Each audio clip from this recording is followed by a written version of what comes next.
우리 좌우에 계신 분들 보시면서 인사하겠습니다. 사랑합니다. 축복합니다. 지환인가요? 예, 반갑습니다. 열심히 운동하다가 올라왔네요. 잠깐. 예, 신앙생활 하다 보면 은혜를 받을 때가 있죠. 저도 이렇게 돌아보면 대학생 때 예수전도단이라고 하는 선교단체에서 진행했던 예배학교라는 것을 군대를 막 제대하고 나서 그해 12월 달에 갔던 적이 있습니다. 3박 4일 동안의 프로그램이었는데 3박 4일 동안 찬양도 많이 하고 말씀도 듣고 기도도 많이 했던 시간이었습니다. 그러다 보니까 이제 많은 은혜들을 받게 되죠. 그래서 기도 가운데 또 하나님이 말씀하시고 또 하나님 환상도 보게 되고, 또 대학부에서 교회에서 신앙생활 하면서는 이 MT 같은 펠로우십 캠프라고 해서 MT 같은 것을 가서 또 같이 예배하고 하는 저녁에 집회를 하다가 또 마음이 뜨거워지고 함께 선배 후배들 붙잡고 이렇게 눈물을 흘리면서 기도했던 이런 기억들이 있고, 물론 이런 수련회라든지 캠프라든지 그런 게 아니어도 매주 예배를 드릴 때마다 받았던 은혜들, 그 속에서 하나님을 만나고 하나님의 뜻을 알고 도전을 받았던 시간들이 있습니다. 신앙생활 하다 보면 그런 경험들이 있죠. 여러분도 있을 겁니다. 예배 중에 혹은 기도회를 하다가 아니면 어떤 성경 말씀을 읽다가 하나님 말씀을 읽는데 한 말씀이 내 마음에 와 닿아서 그 말씀 앞에서 더 진도를 나가지 못하고 이렇게 기도하고 또 눈물을 흘렸던 그런 경험들이 있을 겁니다. 아마 이전에 있었고 그리고 지금도 있는 분이 계실 거고 그리고 이후에도 있을 겁니다. 어떤 분들은 좀 더 특별한 기적을 경험하기도 합니다. 잘 치유되지 않던 어떤 병이 하나님의 은혜로 말미암아서 치유되고 회복되는 그런 기적 같은 경험을 하기도 합니다. 물론 일상적인 경험도 있습니다. 일상적인 경험도 근데 지금 이제 오미크론에 감염됐다가 나으신 분들 많이 계시지 않습니까? 어떤 분은 그것에 감염돼서 굉장히 많이 아프고 심지어는 이제 시간이 지났지만 여전히 좀 약간의 후유증이 있는 분도 계시지만 그렇지 않고 가볍게 증상이 별로 없이 가볍게 지나가는 분도 계십니다. 그것도 은혜입니다. 일상 가운데서 저는 굉장히 큰 은혜이죠. 어떤 해결할 수 없을 것만 같은 그러한 문제들이 내 앞에 있었는데 어느 순간 하나님의 은혜로 그 문제들이 다 풀어지고 걱정이 다 사라져버리는 그런 경험의 순간들도 있을 겁니다. 이런 경험들을 하게 되는데, 근데 이게 다 은혜죠. 일상에서 경험하는 은혜, 특별한 수련회나 집회 같은 데서 경험하는 은혜, 다른 사람과의 관계에서 경험하는 은혜, 다 은혜입니다. 근데 이런 은혜들을 경험했는데, 근데 어느 날 돌아보니까 그렇게 은혜를 경험한 나는 별로 달라진 게 없다라고 생각될 때가 있습니다. 옛날이나 지금이나 별로 달라진 게 없다라고 생각될 때가 있죠. 분명 은혜를 받았고 은혜를 경험했는데 마치 은혜를 모르는 사람처럼 살아가고 있는 우리의 모습, 그런 모습이 있는 겁니다. 오늘 우리가 읽었던 성경 본문에 등장하고 있는 나병 환자들, 이들이 그러한 모습입니다.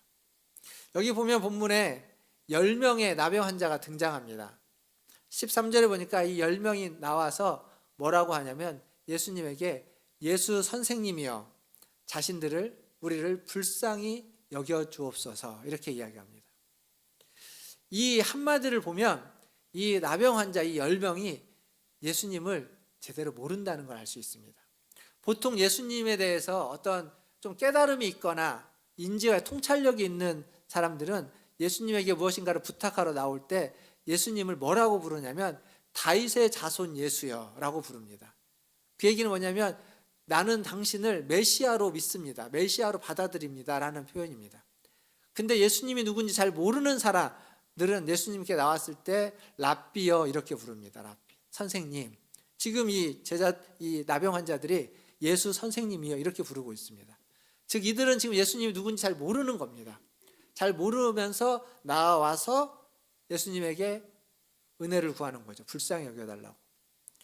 그런데 그들이 예수를 잘 모름에도 불구하고 자기 자신을 알지 못하고 있음에도 불구하고 예수님은 그들에게 기적을 베풀어 주십니다. 오늘 말씀 14절에 보니까 이렇게 되어 있습니다. 보시고 이르시되 가서 제사장들에게 너희 몸을 보이라 하셨더니 그들이 가다가 깨끗함을 받은지라. 그들이 다 깨끗함을 받았습니다. 사실 나병 환자는 그 사회에서 격리되어진 사람입니다. 내쳐진 사람, 버려진 사람입니다. 그래서 이 나병에 걸려 있으면 그들은 사람들이 모여 있는데 꼭 이 마을 안으로 올 수가 없습니다. 그래서 지금 오늘 말씀에도 보면 이 예수님을 만나기 위해서 그들이 오기는 왔지만 멀리 서서 멀찌감치 떨어져 가지고 소리치는 거죠. 예수 선생님이여 우리를 불쌍히 여겨 주옵소서 라고 소리치는 겁니다. 그게 그냥 거리상의 멀리가 아니라 그들은 예수님에 대한 이해도 제대로 안 됐기 때문에 심리적 그런 어떤 이해도 멀었고 그리고 마음의 거리도 멀었습니다. 그러니까 그렇게 멀리 있는데도 불구하고 예수님은 그들을 고쳐주신 겁니다. 깨끗하게 해주셨습니다. 그런데 이게 좀 순서가 좀 이상합니다. 무슨 말이냐면 성경에 보면 기본적으로 예수님이 병자를 고치거나 귀신을 내어쫓을 때 예수님이 말씀을 하시죠. 말씀하셔서 내 병이 나았다라든지 혹은 어디 못에 가서 내 눈을 씻어라라고 하든지 아니면 내 믿음대로 될지어다라고 하든지 혹은 귀신아 떠나가라라고 하든지 이런 명령을 하십니다. 말씀을 하십니다. 근데 오늘 본문에는 그런 말씀이 없습니다. 말씀이 있다면 뭐냐면 내 몸을 제사장에 가서 보여라. 이게 예수님이 하신 말씀이 전부입니다. 그리고는 말씀을 안 하십니다. 근데 좀 더 성경을 잘 보면 이게 순서가 이상하고 뭔가 이상하다는 걸 어디서 알 수 있냐면 우리가 지금 얼마 전까지 아침 묵상으로 레위기 말씀을 묵상했는데 그중에 레위기 14장에 가면 악성 피부병, 나병이라고 불려지고 악성 피부병이라고 하는 그 병에 대한 규례가 나옵니다. 거기에서 그 병에 걸리면 제사장의 진찰을 받고 나서 그 병이 확실하면 이제 그 마을을 그 진영을 떠나야 됩니다. 그래서 밖에서 광야에서 이제 격리돼서 살아야 되는데 그렇게 살다가 이게 나병이 왜 이유는 모르겠지만 나은 겁니다. 깨끗함을 입었습니다. 낫게 되면 어떻게 되냐? 나으면 나은 걸 확인하고서 제사장을 불러서 제사장에게 자기의 몸을 보이고 제사장에게 이제 치유가 되었다, 깨끗해졌다라는 확인을 받고 정결 예식을 치른 후에 다시 마을로 들어가게 됩니다. 이게 레위기 14장에 나와 있는 그 나병 환자가 나음을 입었을 때 치르는 정결 예식입니다. 근데 여기서 보면 나음을 입은 후에 제사장에게 가서 제사장에게 자기의 몸을 보이는 겁니다. 순서가 그렇게 되는 거예요. 이 똑같은 내용이 누가복음 5장에 가면 또 나옵니다. 누가복음 5장 12절부터 14절까지 보면 같이 한번 읽어볼까요? 누가복음 5장 12절부터 14절입니다. 같이 한번 읽어보겠습니다. 시작. 예수께서 한 동네에 계실 때에 온몸에 나병 들린 사람이 있어 예수를 보고 엎드려 구하여 이르되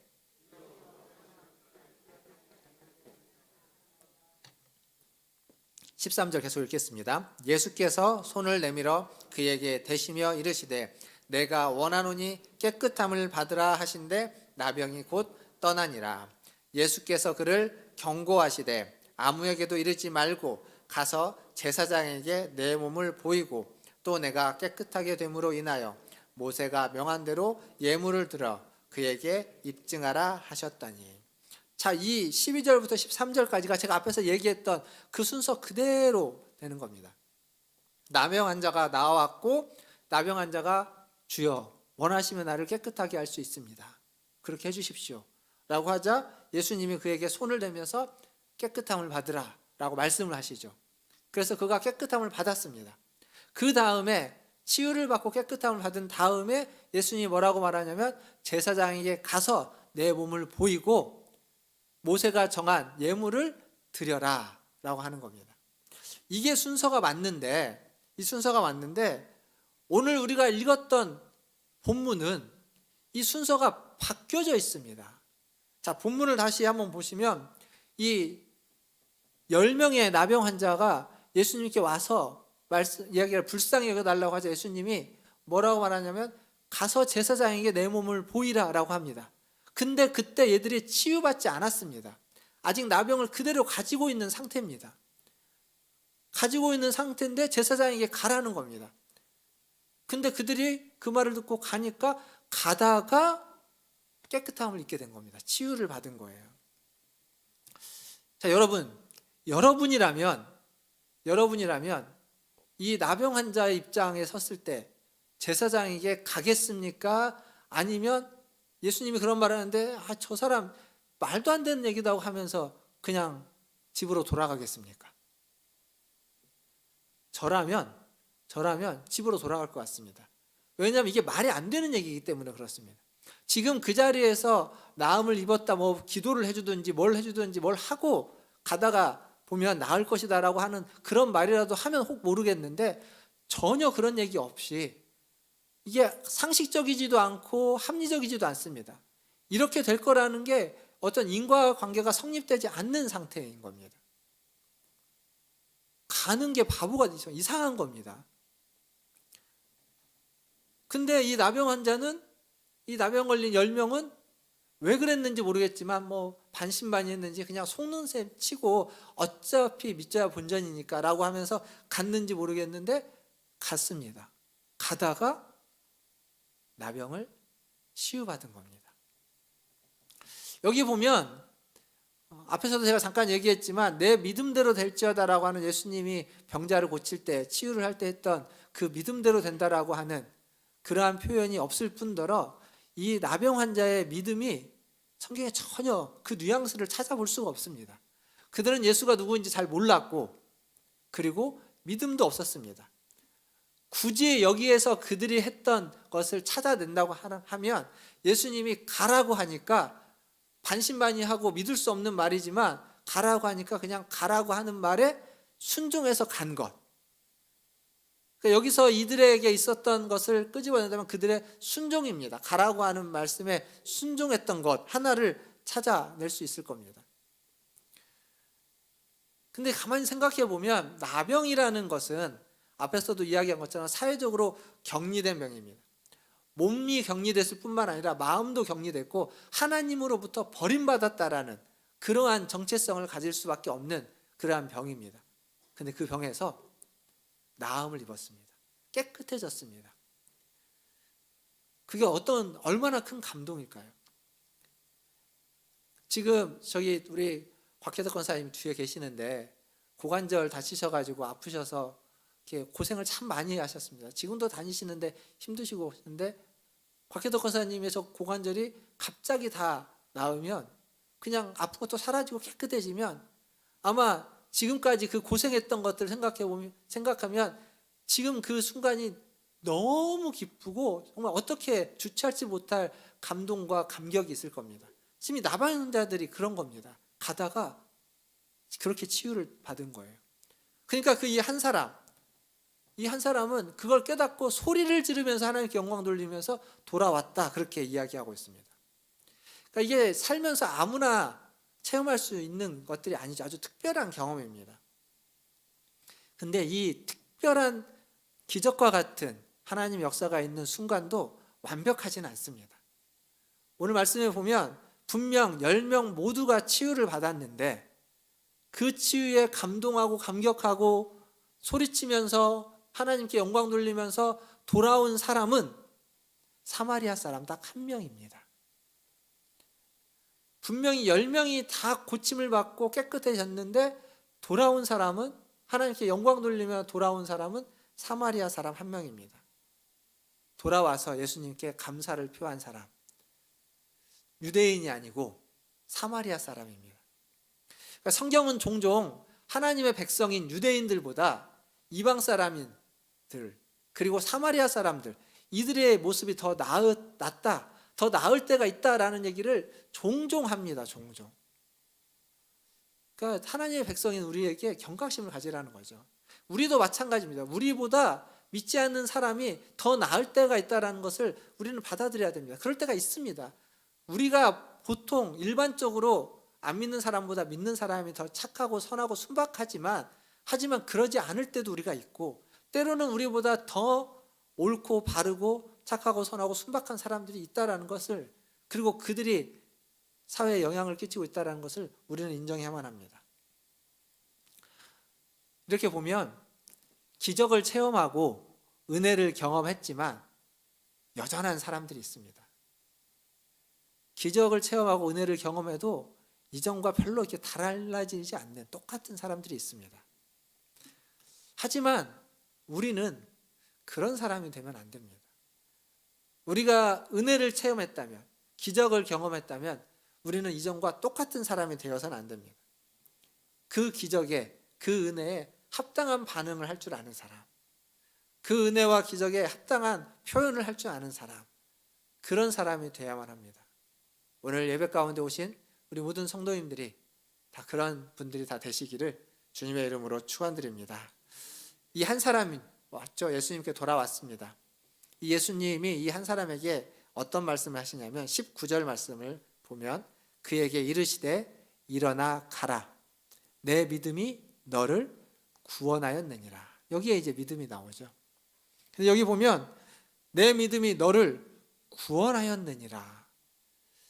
자, 이 한 사람은 병고침도 받았습니다. 그리고 구원도 받았습니다. 이 9명은요. 돌아오지 않은 9명은 병고침은 받았습니다. 그러나 구원에 이르지는 못했습니다. 오늘날도 많은 사람들이 하나님의 은혜를 받습니다. 우리도 매일매일 순간순간 하나님의 은혜를 경험하며 살아갑니다. 때로는 놀라운 기적을 경험하기도 하고 치유를 맛보기도 하고 그냥 어쩔 때는 꽉 막힌 문제가 해결되는 그러한 은혜를 받기도 합니다. 그러한 은혜를 통해서 어떤 사람은 문제가 해결되고 아픈 것들이 낫고 하는 이러한 것들을 경험하는데 거기에만 머무르고, 어떤 사람은 그런 문제가 해결되고 아픈 것이 치유되는 그것들을 경험할 뿐만 아니라 구원에도 이르는 사람이 있습니다.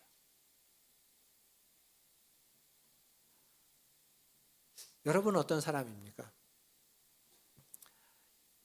이 구원에까지 이르는 사람, 그 사람이 바로 그리스도인입니다. 똑같이 은혜를 받는데 그 은혜를 통해서 구원에 이르는 사람을 그리스도인, 성도라고 하고, 똑같이 은혜를 받지만 그 은혜가 어디에서 오는지를 잘 모르고 혹은 그냥 어딘가로부터 오는, 바람이 불러오는 것처럼 받는 은혜라고 여기는 사람은 그리스도인이 아직 아닌 겁니다. 즉 그리스도인은 우리에게 주어지는 은혜의 근원이 어딘지 아는 사람입니다. 그 은혜의 주인이 누군지 아는 사람이죠. 많은 은혜들이 있는데 그게 어디로부터 오는지 아는 겁니다. 아까 앞에도 우리 장로님이 기도할 때였나요? 찬양할 때였나요? 개나리가 피고 이렇게 봄 꽃들이 활짝 핀다고 했는데, 이 앞에 있는 교회에 올라오는 길에 보면 개나리가 지난주만 해도 이렇게 많이 안 폈었는데 그냥 몽우리가 많이 있고 살짝 피려고 했는데 한 주 동안 많이 폈습니다. 개나리가 피고 진달래도 피고 벚꽃도 활짝 피면 아름답죠. 그게 우리에게 주신 하나님의 은혜입니다. 그런 은혜를 우리가 경험할 수 있어야 됩니다. 뿐만 아니라 이렇게 투병 생활하는, 항암 치료를 받고 굉장히 고통 가운데에서 치유되고 회복되는 과정에 있는 분들인데, 그들이 그 투병 생활하는 모습을 보면서 그 모습 속에서 전혀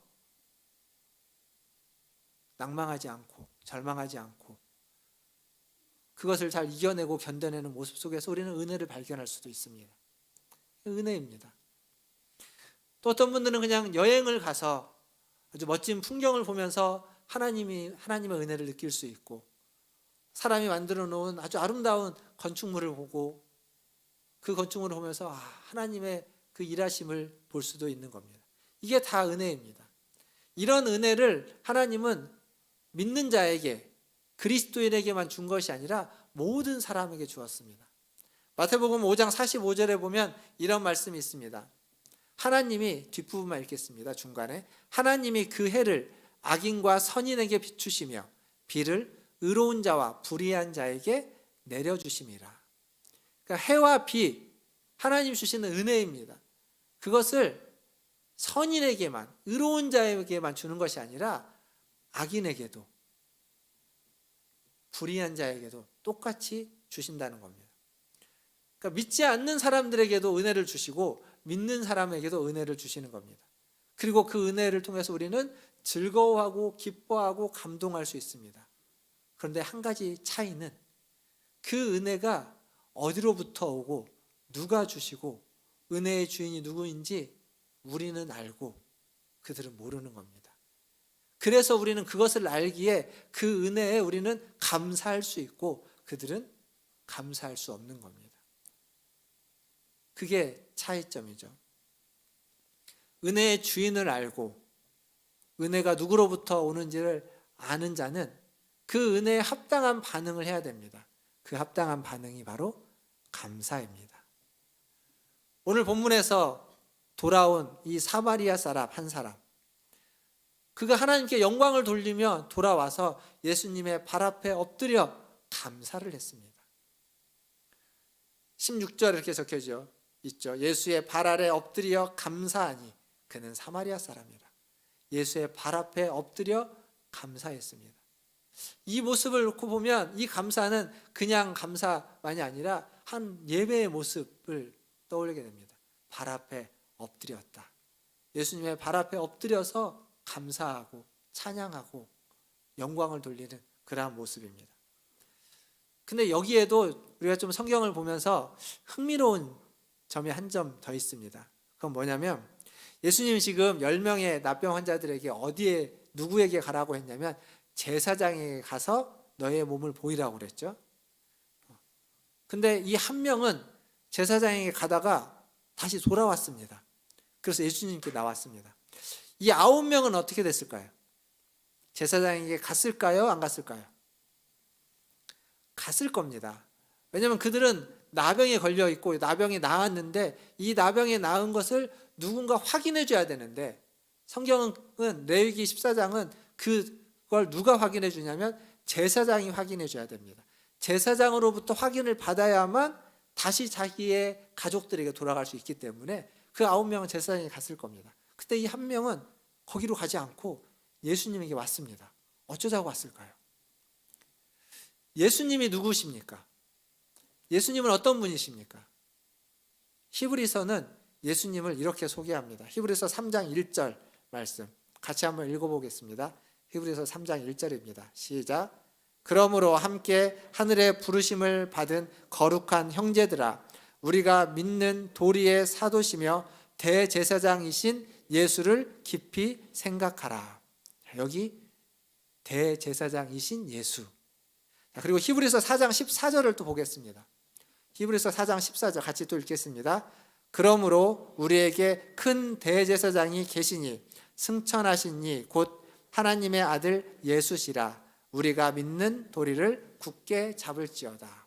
여기도 큰 대제사장이 있는데 그가 하나님의 아들인 예수다 라고 이야기하고 있습니다. 또 히브리서 6장 20절이 있습니다. 같이 읽겠습니다. 6장 20절 시작.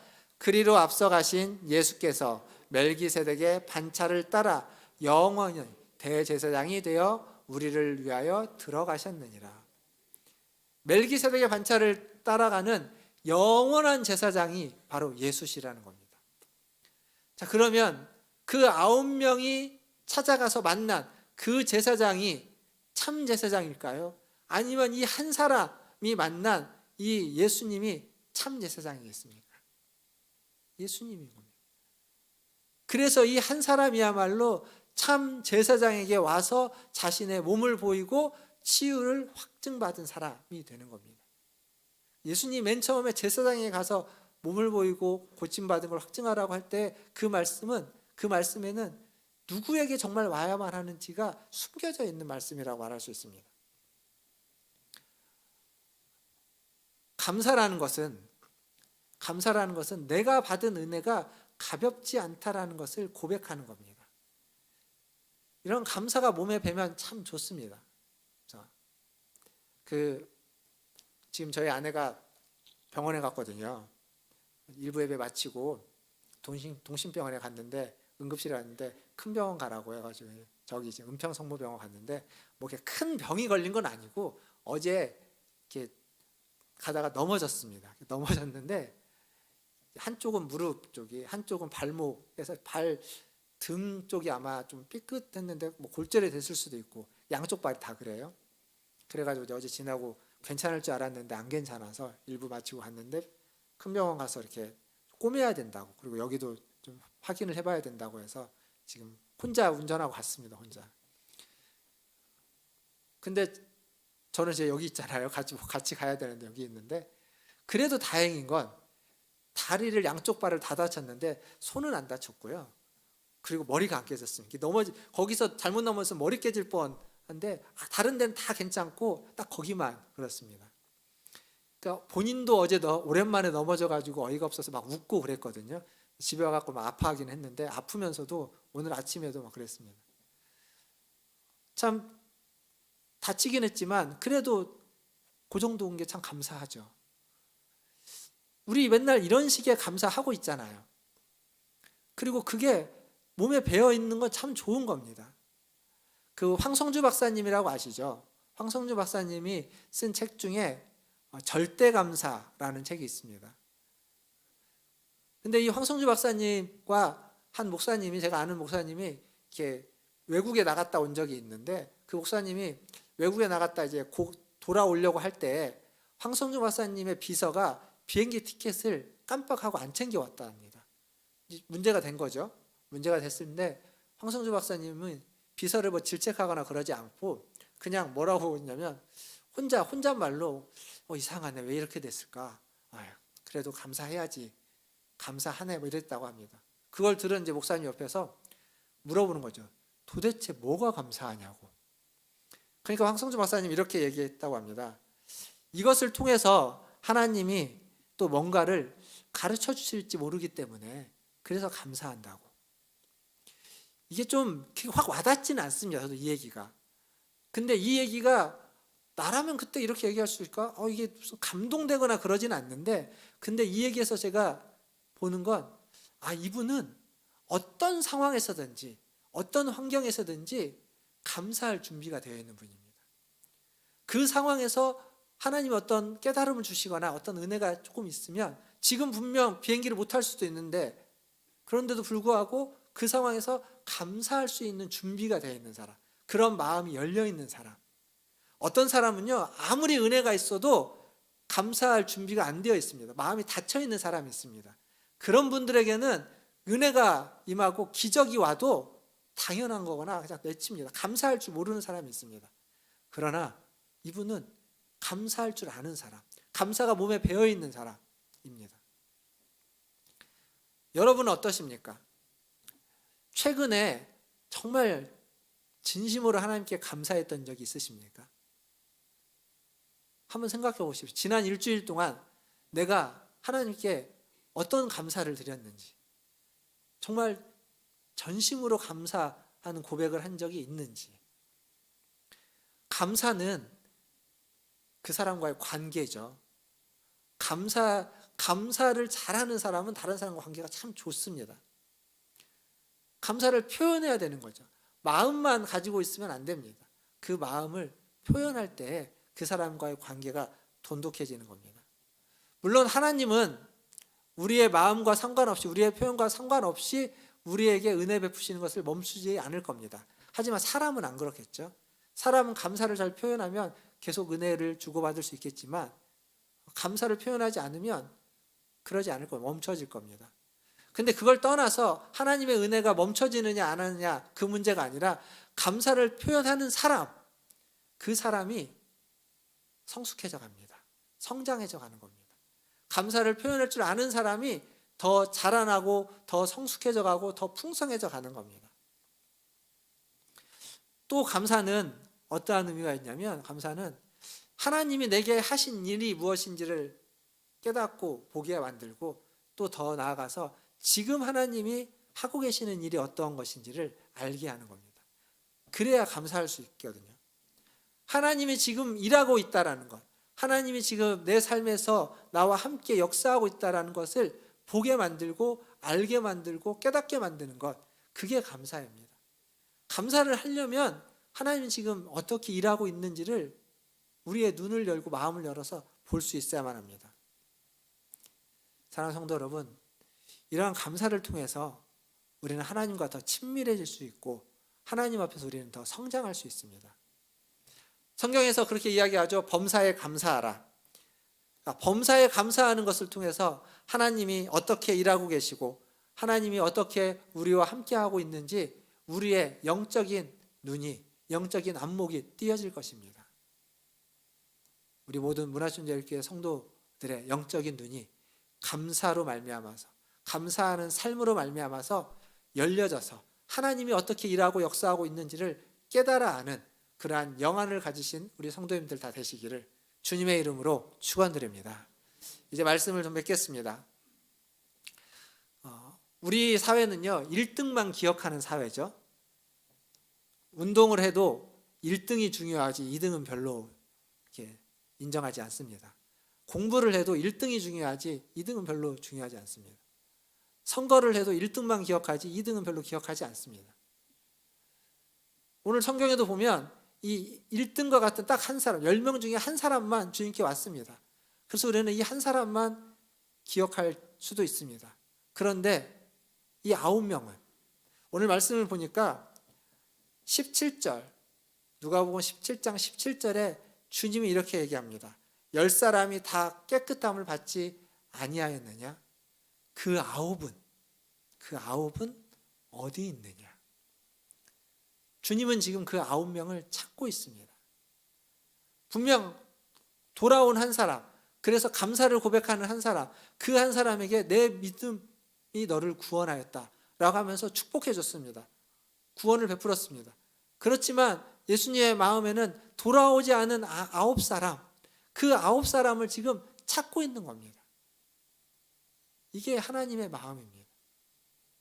돌아온 사람을 축복하고 하나님의 백성인 자에게 하나님은 은혜를 베푸시고 역사하시지만 돌아오지 않은 그 은혜를 받고 그 은혜를 통로로 삼아서 돌아오기를 원했던 그들, 근데 아직 은혜를 받고도 돌아오지 않는 그들을 기다리고 있는 거죠. 여러분은 돌아온 한 사람이십니까? 아니면 아직 돌아오지 않은 9사람이십니까? 그 차이는 별관 없습니다. 오늘 설교 제목처럼 일상다반사 감사입니다. 돌아와 감사를 하는 사람, 하나님께 전심으로 예배하며 감사하는 사람, 돌아온 한 사람일 것이고, 그렇지 못하다면 이 자리에 앉아있긴 하지만 하나님 앞에 진심으로 감사하지 못하고 있다면 우리는 아직 돌아오지 않은 9사람일지도 모르겠습니다. 사랑하는 성도 여러분, 매일매일 우리가 은혜 받고 있다는 것 다 알고 계시지 않습니까?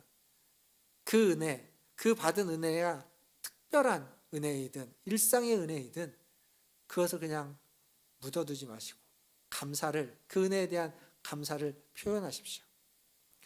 감사에 대한 마음만 가지고 있으면 안 됩니다. 그걸 표현할 줄 알아야 됩니다. 사실 제가 제일 잘 못하는 것 중에 하나입니다. 저는 표현하는 게 익숙하지 않습니다. 저희 아내한테도 그렇고 다른 사람들한테도 그렇고 이렇게 잘 표현하지 못해요. 마음은 있는데 그 마음이 잘 표현되지 않습니다. 어렵게 조심스럽게 합니다. 그러다 보니까 마음이 전달되지 못할 때도 많이 있습니다. 그게 제 문제죠. 오늘 말씀에서 저에게 하는 얘기는 감사를 마음에만 두고 있지 말고 어떤 식으로든 말로든 행동으로든 손으로든 얼굴로든 무엇으로든지 표현하라는 겁니다. 감사를 표현하십시오. 하나님 여러분에게 주신 그 은혜에 합당하게 반응하시는 그 감사를 하나님께 표현하시고 여러분 가족들에게 표현하시고 여러분의 지체들에게 우리 성도들끼리 표현해 주시고 그리고 이웃들에게도 감사에 대한 표현을 하십시오. 그러면 여러분이 하나님의 백성인 것을 그들이 알 것이고 그리고 하나님이 여러분을 성장시키고 성숙시켜 주실 겁니다. 일상에 일어나고 있는 수많은 일들 다 감사할 만한 일들입니다. 감사하지 못할 일은 하나도 없습니다. 다 감사하시고 그 감사를 표현하시고 그렇게 감사의 표현을 통해서 성장하고 성숙해 가시는 우리 문화촌제일교회 모든 성도님들 다 되시기를 주님의 이름으로 축원드립니다. 기도하겠습니다. 오늘 기도할 때에는 하나님이 내게 주신 은혜가 무엇인지를 한번 생각해 보시고 그 은혜마다 감사의 표현을 하면 좋겠습니다. 하나님, 오늘 이 예배의 자리에 나올 수 있도록 허락해 주셔서 감사합니다. 오늘 아침에 코로나에 감염돼서 격리되어서 오늘부터 격리되어서 이 자리에 오지 못하는 사람도 있는데 그러지 않고 나올 수 있어서 감사합니다. 지난주에 격리가 해제돼서 나올 수 있어서 감사합니다. 우리 가족이 건강해서 감사합니다. 내가 하는 일이 하나님 은혜 가운데 순탄해서 감사합니다. 아무런 사고 사건 없어서 감사합니다. 내 옆에 있는 우리 권사님이, 우리 집사님이, 우리 장로님이 건강해서 감사합니다. 무엇이 되었던 이렇게 하나님 앞에 감사의 기도를 우리 1, 2분 정도 함께 하도록 하겠습니다. 기도하겠습니다.